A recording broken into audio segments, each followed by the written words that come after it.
नमस्कार साथियों, स्वागत है आपका मेरे YouTube channel electric guide and tips पर। आज के इस वीडियो का टॉपिक है how to select cable for electrical load. इस वीडियो को हम 3 पार्ट में समझेंगे और जानेंगे इलेक्ट्रिकल इक्विपमेंट पर लिखी डिटेल को देखकर कैसे पता करें कि वो इक्विपमेंट कितने एम्पियर का करंट खपत करता है और उस इक्विपमेंट को चलाने के लिए कितने साइज की केबल का चयन करें और किसी भी लोड को चलाने के लिए केबल सिलेक्शन करना क्यों ज़रूरी है।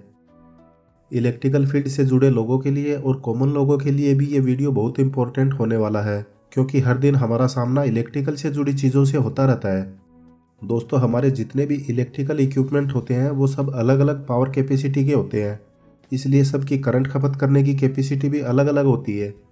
जैसे पानी की मोटर, एयर कंप्रेसर में लगी मोटर या आटा चक्की की मोटर, लोड भले ही कोई भी हो, अगर आपने एक बार कैलकुलेशन करना सीख लिया तो आपको केबल चूज करने में कभी भी कोई दिक्कत नहीं होगी।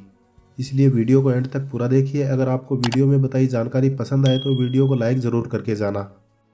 दोस्तों, आपके इक्विपमेंट का लोड किसी भी यूनिट में हो सकता है, जैसे वाट, किलोवाट या फिर एचपी। और आपका लोड भी 2 तरह की पावर सप्लाई पर चलने वाला होता है। पहला सिंगल फेस एसी सप्लाई और दूसरा 3 फेस एसी सप्लाई पर चलने वाला लोड। इस वीडियो में हम डीसी करंट पर चलने वाले उपकरण की बात नहीं करेंगे। तो यहाँ पर हम उदाहरण के लिए 2 तरह की मोटर लेते हैं। पहली हमारे पास 2 एचपी की सिंगल फेस की आटा चक्की की मोटर है और दूसरी 7.5 किलोवाट की 3 फेस की मोटर है। दोस्तों, वैसे तो मोटर की नेम प्लेट पर आपको उसकी करंट की रेटिंग देखने को मिल जाएगी, जिसको देखकर आप केबल साइज का सिलेक्शन कर सकते हो। अगर आपको लोड की करंट रेटिंग नहीं पता है तो आप उसकी नेम प्लेट पर लिखी दूसरी डिटेल को भी कैलकुलेशन करके उसका करंट निकाल सकते हो। इस वीडियो में सबसे पहले हम सिंगल फेस और 3 फेस दोनों तरह के लोड का कैलकुलेशन करना सीखेंगे। उसके बाद हम केबल सिलेक्शन पर भी बात करेंगे। तो सबसे पहले हम सिंगल फेस का एग्जांपल ले लेते हैं। हमारी 2 एचपी की आटा चक्की की मोटर है, जिसको हम 230 वोल्ट पर चलाते हैं। तो सबसे पहले हम इसका करंट निकालेंगे। करंट निकालने का फार्मूला होता है I इजिकल टू वाट बटा वोल्टेज इंटू पावर फैक्टर की वैल्यू। करंट को हम I से प्रेजेंट करते हैं और वाट को हम पावर भी बोलते हैं। यहाँ पर हमारी मोटर की पावर है वो एचपी में दी गई है, तो हमें मोटर की पावर को एचपी से वाट में कन्वर्ट करना होगा। एचपी को वाट में और वाट को एचपी में कैसे कन्वर्ट किया जाता है, इस पर मैंने एक सेपरेट वीडियो बना रखा है। उस वीडियो का लिंक भी मैं इस वीडियो के डिस्क्रिप्शन में ऐड कर दूंगा, बाद में आप वो वीडियो भी देख सकते हो। अब हम 2 एचपी को वाट में कन्वर्ट करने के लिए 746 से मल्टीप्लाई करेंगे। दोस्तों, आपको पता ही है 1 एचपी बराबर 746 वाट होते हैं। ये बेसिक यूनिट की वैल्यू है जो हमेशा फिक्स रहती है, इसलिए आप इन छोटी छोटी यूनिट को याद जरूर रखिए। हमारी मोटर 2 एचपी की है, तो 2 एचपी को हम 746 से मल्टीप्लाई करेंगे तो मोटर की पावर की वैल्यू आएगी 1492 वाट। अब इस वाट की वैल्यू में हम वोल्टेज का भाग देंगे, लेकिन वोल्टेज के साथ हमें एक वैल्यू और मल्टीप्लाई करनी होगी जो पावर फैक्टर की वैल्यू है। दोस्तों, एक बात का ध्यान रखिए, नॉर्मल घरों का पावर फैक्टर 0.8 कंसीडर किया जाता है और कुछ वर्कशॉप और फैक्ट्रियों में कैपेसिटर बैंक के थ्रू पावर फैक्टर को इम्प्रूव करके 0.9 तक रखा जाता है, इसलिए हम एवरेज पावर फैक्टर 0.85 मान लेते हैं। अब हम वोल्टेज की जगह 230 लिखेंगे और इसको पावर फैक्टर की वैल्यू 0.85 से मल्टीप्लाई करेंगे तो वैल्यू आएगी 195.5। अब इस वैल्यू को वाट की वैल्यू 1492 में भाग देंगे तो वैल्यू आएगी 7.63 एम्पियर। यह वैल्यू हमारी आटा चक्की की करंट की वैल्यू है। दोस्तों, इस करंट की वैल्यू में आपको 2% का डिफरेंस भी देखने को मिल सकता है, क्योंकि हर जगह वोल्टेज की वैल्यू सेम नहीं होती है। कई जगह वोल्टेज ड्रॉप की प्रॉब्लम होती रहती है, इसलिए हम करंट की वैल्यू को राउंड फिगर में 7.5 एम्पियर मान के चलेंगे। तो यहाँ पर हमारी 2 एचपी की सिंगल फेस की मोटर की करंट की वैल्यू आ गई 7.5 एम्पियर। अब हम 3 फेस की मोटर का उदाहरण भी देख लेते हैं। दोस्तों, सिंगल फेस और 3 फेस में करंट का फार्मूला लगभग सेम ही होता है। फर्क बस इतना सा है कि 3 फेस के फार्मूला में हमें √3 की वैल्यू को भी साथ में मल्टीप्लाई करना होता है। सिंगल फेस में हमारी मोटर की पावर वैल्यू एचपी में थी और यहाँ पर हमारी मोटर की वैल्यू किलोवाट में है, जिसको हमें वाट में बदलना होगा।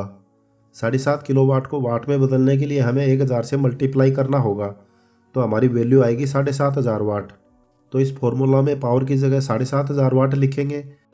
इसके बाद हम इसमें वोल्टेज की जगह 415 वोल्ट लिख देंगे और √3 की वैल्यू 1.732 रख देंगे, जो हमेशा फिक्स रहती है।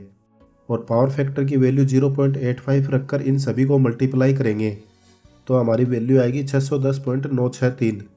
इसके बाद इस वैल्यू को पावर की वैल्यू 7500 से डिवाइड करेंगे। अब हमें जो वैल्यू मिली है 12.27, वो हमारी मोटर की करंट की वैल्यू मिल गई है, जिसको हम राउंड फिगर में 12.50 मान के चलेंगे। तो इस फॉर्मूला से हमें दोनों तरह की मोटर की करंट की वैल्यू मिल गई। अब हम बात करते हैं कि हमारे करंट के हिसाब से केबल का चयन कैसे करें। वैसे तो केबल लोड निकालने का फार्मूला होता है load is equal to current into length into resistivity बटा परसेंटेज ऑफ वोल्टेज ड्रॉप। लेकिन आप इस फार्मूले के साथ जाएंगे तो आपको बहुत सी कैलकुलेशन करनी पड़ेंगी, जैसे कि conductor cross section area, temperature of surrounding area, metal resistivity, percentage of drop of voltage. दोस्तों यहाँ पर मैं आपको सीधा और सरल तरीका बताता हूँ।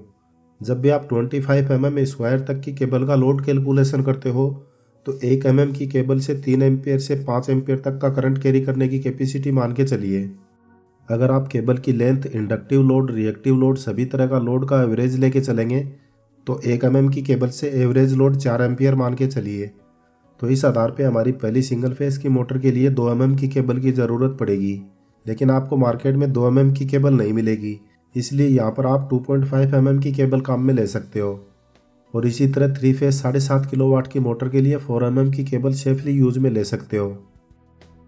तो दोस्तों यहाँ तक आप समझ गए होंगे किसी भी लोड का करंट कैसे निकालते हैं और उसके लिए केबल सिलेक्शन कैसे करते हैं। अब हम बात करते हैं हमारे लोड के लिए सही केबल का सिलेक्शन करना क्यों ज़रूरी है।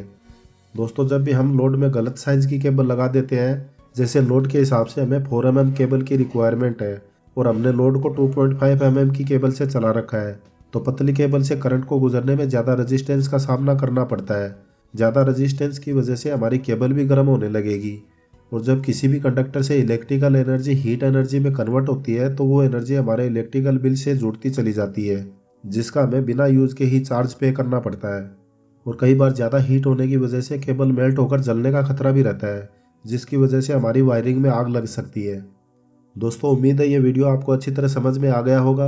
अगर आपको वीडियो पसंद आया तो वीडियो को लाइक करें और अगले वीडियो के नोटिफिकेशन पाने के लिए चैनल को सब्सक्राइब जरूर करें। अगर आपको वीडियो में कोई डाउट हो तो आप कमेंट बॉक्स में अपना सवाल लिखकर पूछ सकते हैं। फिर मिलेंगे अगले वीडियो में एक नए टॉपिक के साथ। वीडियो पूरा देखने के लिए धन्यवाद।